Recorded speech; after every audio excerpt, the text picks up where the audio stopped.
Don't ignore these 4 bedtime mistakes after 70, a true and heartbreaking story. So, as dawn slipped gently into Harold's empty home, a silent lesson echoed through its quiet halls. The comfort of routine, so cherished in our later years, can sometimes become the very thing that steals our peace. Harold's story is not just a tale of loss, but a powerful reminder, a call to the living, to pay attention to those little nighttime habits that slowly, almost imperceptibly, carve away at our well-being. There is one final mistake, one so common it's often mistaken for virtue, ignoring the nightly need to check in with our bodies. For Harold, this meant brushing aside those subtle whispers, a bit of chest discomfort here, a faint headache there, a momentary dizziness when turning in bed. It's nothing, he'd say, just part of getting older. These small symptoms were easy to overlook, familiar enough to feel harmless. But for many individuals past 70, the body's warning signals are quieter, less dramatic. The aches and fluttering heartbeats, the occasional confusion or shortness of breath, these are the body's urgent messages, pleas for attention in the silence of night. Harold, like countless others, never mentioned his changing symptoms to his doctor. He shrugged off the odd fatigue, the slightly swollen ankles, chalking it up to age or gardening too hard. His loved ones saw him as independent, resilient, maybe even a bit stubborn. But the truth was less about pride and more about fear, a worry that naming these discomforts would somehow make them more real, or worse, demand a hard-to-hear truth. This final bedtime mistake, ignoring our bodies and failing to communicate, can be the most fatal of all. As we age, illnesses show up differently and progress faster. High blood pressure, heart disease, and sleep disturbances often don't make themselves known through dramatic pain, but through subtle, nightly signals easily missed or dismissed. Medical professionals stress that after age 70, every new symptom, every faint change in how we feel at night deserves attention, deserves to be voiced. It is not weakness to share these things with a loved one or a doctor. It is wisdom, born of survival and self-respect.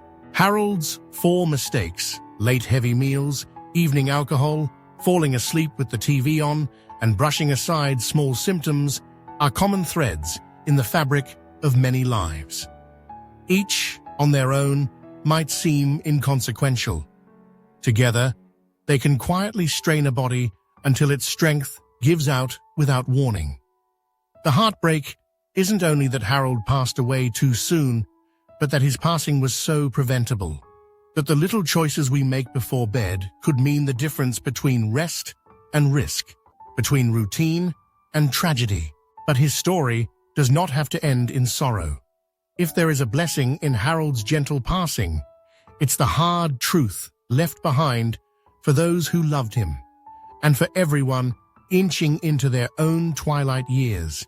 It is never too late to change.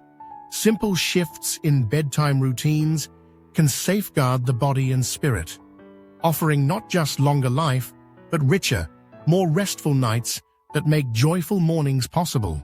Begin, if you can, by making dinner a sacred, earlier ritual. Let the evening meal be light, a chance for nourishment rather than indulgence, for peaceful conversation rather than late-night cravings. Notice how you feel afterward. Give your body time to digest, to settle.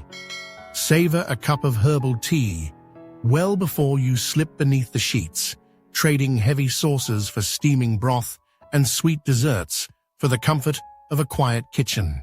Seek relaxation at night, but do so with the wisdom earned over a lifetime. Replace that nightly drink with calming alternatives, a gentle walk at dusk, a phone call with a friend, a favorite piece of music. Let your mind and body learn to find ease in routines that heal, not harm. Remember that while a small glass might seem harmless, it's the way alcohol changes with age, quietly disrupting sleep and taxing the heart, that demands reconsideration. Trade the harsh blue glow of late-night screens for the warm, familiar comfort of a book or the soothing lull of soft music. Reconnect to the small, grounding rituals that encourage true rest, gentle stretching, mindful breathing, the soft light of a bedside lamp. Discover new ways to close each day, ways that cradle your mind and heart in the softest peace. And perhaps most importantly, learn to listen to your body with new compassion and courage. Even the smallest changes, a swelling, a flutter, a new pain, deserve to be spoken aloud. Trust that your loved ones want to know that your health is worth the attention. If something feels off, reach out. Speak to your doctor, share with your family. Every story of longevity starts with this act of self-awareness and honesty. Harold's legacy is not just grief, but the gift of hindsight. His quiet passing in the early light is a warning and a wish that after 70, we all deserve better nights, not just for ourselves, but for the ones who wait for us at breakfast, who laugh with us in the garden, who would be left behind in a world made quieter by our absence. The truth is, age does not have to be a slow walk towards sorrow. With the right habits, each night can become a promise for the morning, a moment of true rest, healing, and hope. Let Harold's story be a call to action, a gentle nudge to examine the silent patterns that shape our lives, so that none of us must leave those we love with more questions than answers, and no home must wake to a morning as heartbreakingly quiet as his.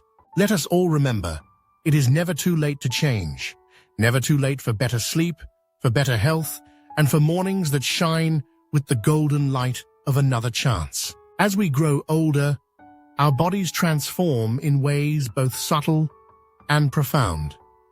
Often, we focus on the visible signs, the wrinkles on the face, the slowing of steps, the new caution with which we greet icy sidewalks or steep curbs. But rarely do we consider the invisible rhythms that govern every night, the ways our bodies signal for help, not through pain or fever, but through the patterns of sleep that once came so naturally. For many, the change is gradual. A little less deep rest here, a few more awakenings there. But these changes, especially after 70, are more than mere inconveniences. They are early warnings, alerts blinking softly in the dark, too often ignored until they cannot be unseen. Harold's story, in all its ordinariness, is a warning wrapped inside a tale of everyday life. He lived as many do, responsibly, with routines that brought comfort and meaning. He pruned his roses, phoned his grandchildren, read the daily paper with the same mug of tea each morning. By all accounts, his life was not just good, but exemplary. And yet, every night, his body sent messages he never relayed, symptoms he learned to see as part of the landscape of old age. Waking up thirsty, stumbling to the bathroom half a dozen times, feeling his chest tighten as he blinked at the ceiling. These moments were seen as nothing more than a tax paid for the privilege of long life. But what goes unnoticed gets unchecked. The human heart, after decades of loyal service, cannot always bear the silent stresses that accumulate. The brain, resilient but vulnerable, can falter in the night when oxygen dips and tiny vessels give way. Had Harold linked his disrupted sleep to these deeper processes, he might have offered his doctor the clues needed to intervene. A quick word, a casual remark even, could have prompted questions, tests, adjustments. Perhaps the swelling around his heart would have been found before it became danger. Maybe the memory slips, could have been attributed to treatable events, rather than just the fade of age. We overlook these possibilities because we diminish the importance of sleep as we age. We compare ourselves to others, shrugging off complaints with, "That's just how it is now." But this resignation isn't wisdom. It is, instead, a kind of forgetting, a refusal to treat ourselves with the attentiveness we give to our cars, our gardens, even our pets. What Harold's story reveals is that vigilance must never retire. Sleep is not simply the body's pause. It is the body's nightly report card, offering hints about our heart, our lungs, our brains, and our mood. Each interruption, each strange dream, each morning of unusual exhaustion is a data point, potentially the first sign of a treatable condition. So what should we take from Harold's silence? First, to treat sleep changes as what they are: meaningful, worth discussing, worth acting upon. For those who have crossed 70, and for those who care for them, the nightly rituals should include not just brushing teeth and adjusting pillows, but a silent inventory. How did I sleep? How often did I wake? How do I feel this morning compared to last week or last month? This isn't fussiness.